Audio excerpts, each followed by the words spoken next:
lagi sama saya Auto Solusi. Di sini kami ya untuk video kali ini mau menjelaskan atau ngasih tutorial penggantian pir spiral mobil bagian belakang dengan pengerjaan sendiri. Mungkin bisa dikerjakan sendiri untuk sahabat-sahabat yang di rumah ingin mengganti, istilahnya untuk kesibukan di rumah ya, biar bisa mengganti sendiri. Ini untuk peralatan apa aja yang perlu disiapkan saat penggantian pir belakang.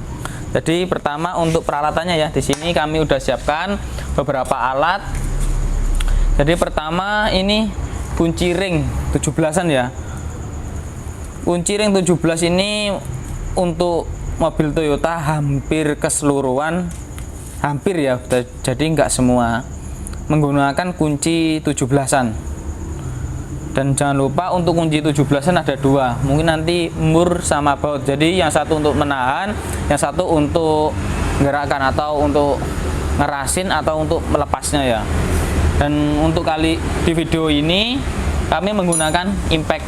Kalau nggak ada impact di rumah mungkin bisa menggunakan stang ya, stang yang manual. Jadi kunci 17-an dua. Jangan lupa untuk balok ya. Balok di sini kita menyiapkan 4 ini, yang dua untuk ganjal roda untuk safety ya. Jadi ini untuk ganjal, kalau nggak ada sih pakai paving aja bisa. Yang untuk dua ini untuk jaga-jaga, untuk dongkrak mobilnya ketika dongkraknya nggak kehabisan napas atau naiknya kurang maksimal ya. Jadi bisa menggunakan balok ditempatkan di sini. Sama jangan lupa untuk kardus ya, kardus atau slipernya untuk alas kita untuk bertidur-tiduran beria di bawah mobil. Siap. Jadi mari kita langsung aja eksekusi ya. Dan di video kali ini saya juga nggak sendirian, bersama teman saya ya, yang best friend saya, yang dimana namanya Mas Herman. Mas Herman, yep, bisa dibantu Mas ya? Oke, mungkin siap. Mas Herman langsung kerjakan di belakang aja, saya tak langsung eksekusi roda depan, kita ganjal dulu. Oke. Cara pengganjalannya ya, ini. Untuk cara pengganjalannya dipastikan depan belakang ya. Jadi depan belakang harus ada ganjal supaya roda tidak bisa berputar ke depan ataupun ke belakang. Jadi dipastikan safety, soalnya nanti roda belakang kita angkat. Handrem pun kan posisinya juga di belakang, jadi nggak bisa menggunakan handrem ya. Jadi monggo langsung disimak untuk Mas Herman proses penggantiannya. Untuk pendongkrakan ya, dipastikan yang didongkrak ini posisinya di sasis. Jadi jangan di armnya ya. Tujuannya di sasis ini supaya pirnya biar longgar, biar nggak ketekan. Jadi dipastikan di sasisnya. Terus proses selanjutnya kita lepas untuk sekopnya, yang dilepas baut 17 yang bawah, jadi yang atas tidak perlu pembongkaran. Untuk letaknya bautnya di ujung. Nah, kalau untuk kondisi mobil ini tidak perlu menggunakan dua kunci, jadi satu kunci pun sebenarnya udah siap ready.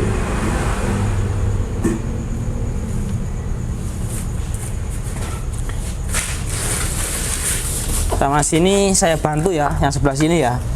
Ini saya bantu untuk pelepasannya. Oh. Impact baru ini.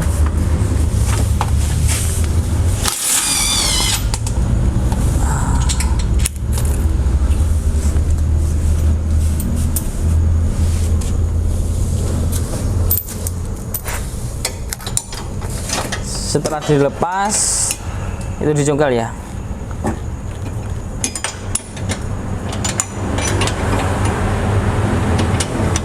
Supaya agak ringan Mas Herman, dongkraknya diturunin bentar Mas ya, agak safety-nya agak di anu Mas. Awas Mas ya, saya turunin.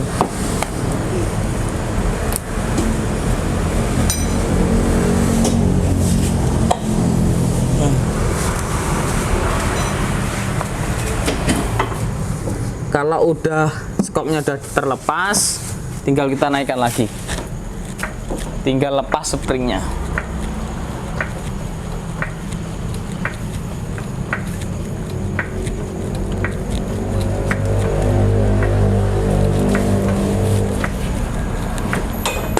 Nah, udah lepas sendirinya ya, yang sebelah kanan. Tanpa kita tanpa ada pemaksaan udah lepas sendiri. Ini ya untuk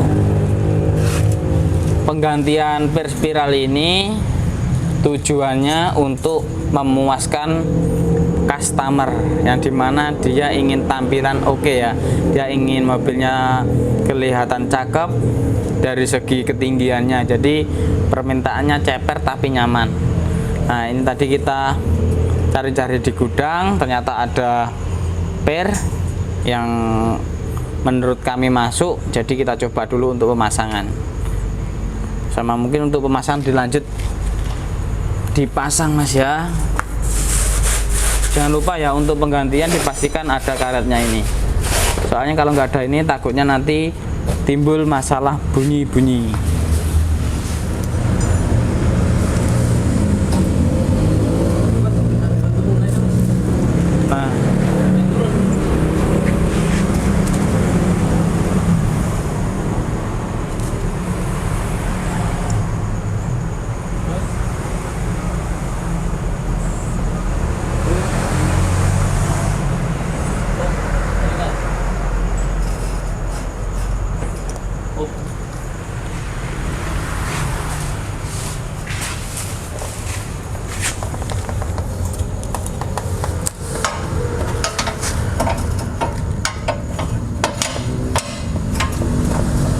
Dan dipastikan juga ya untuk ujungnya per kanan kiri itu harus posisinya sama. Kalau di samping semua, kalau di depan semua, atau di belakang semua. Soalnya untuk permukaan per pun itu nggak sama ketinggiannya. Untuk ini untuk udah kelar pemasangan, ini tinggal pasang soknya. Jadi dipasang ya untuk soknya.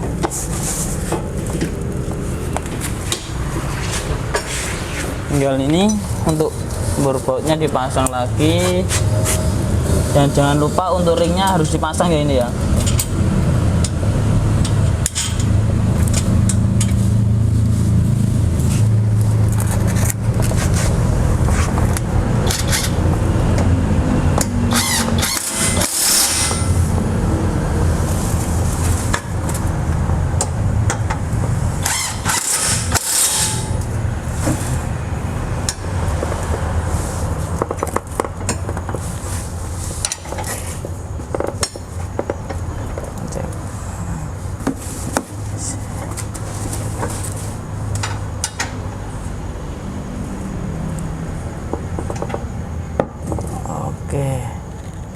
Dipastikan oke untuk letaknya pegasnya atau spiralnya.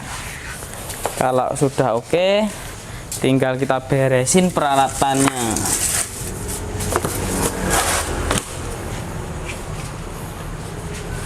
Tinggal turunin ya. Kita lihat hasilnya, seberapa cepernya mobilnya.